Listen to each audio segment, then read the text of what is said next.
Hi, Bill and Missy Bauer in the field with B&M Crop Consulting. We're out here evaluating the tar spot that we were in a couple weeks ago.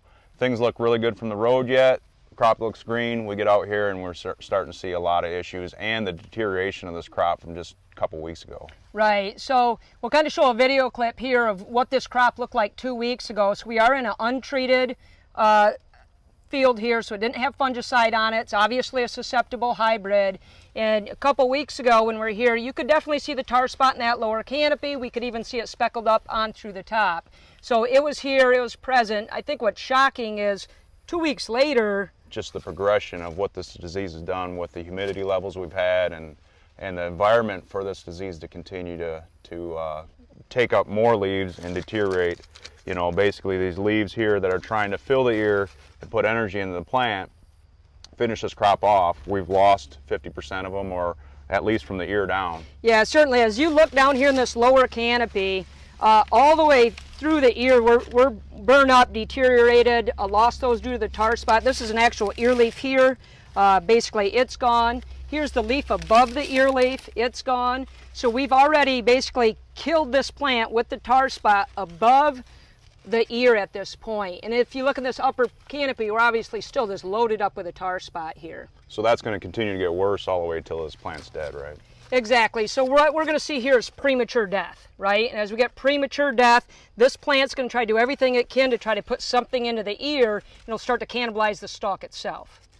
So once we do that, you know, we have issues with kernel depth and test weight, but also just standability. We get any kind of wind like we can get this time of year, these fields can go flat or a lot can be down and really cause problems with harvest. Exactly. So I think that's kind of the point here today is you need to get out in your fields and do some scouting and figure out, especially if you didn't spray for tar spot. If you did, I would still do some scouting again to see if hybrids held it with the fungicide, and really I think that'll depend on the timing that you sprayed, how early you sprayed, how late you sprayed.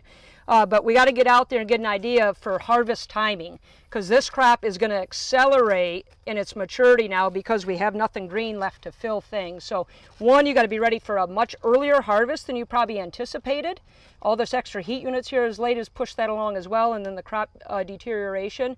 And number two, make that list for stalk quality, because nobody likes to harvest down corn, and this could turn into a real nightmare on these fields that look like this right now. More than likely they're going to end up falling down. Right, so you do the push test, you push it to the next row over, and if it falls over, you take a note of that and what percent of that is, and you're going to see a difference in the fields and also the varieties, right? We're seeing a big difference in the varieties. Yeah, exactly. So even here in this, we're actually standing in a hybrid split here, and you can see this hybrid still has a lot of tar spot in it, but nothing to the extent of the deterioration that we had over here in this hybrid. So a lot more green leaves there. It should slow, or shouldn't progress. If it's the same relative maturity, it shouldn't die as quick as this one, right? And correct. Stand better. So really hybrid specific. You're going to want to go out and do some scouting based on those hybrids.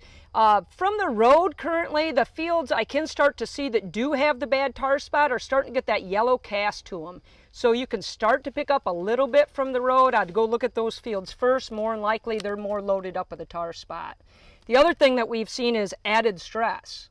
Yeah, so moisture stress or anything that, compaction issues, things like that in the field are really put the health of the plants down and allow the disease to progress a lot worse. Right, and one of the things specifically we talked about earlier this year is the nitrogen stress. So we lost a lot of N with those big rains we had the end of June, first part of July. What we've noticed in the plots is fields that have more nitrogen pressure on them, nitrogen stress, seem to be tore up worse by the tar spot as well. Take a shovel to the field, check your compaction and things like that that are causing more stress. So get out and do some pre-harvest scouting for this tar spot. Try to save yourself a lot of headache at harvest with down corn.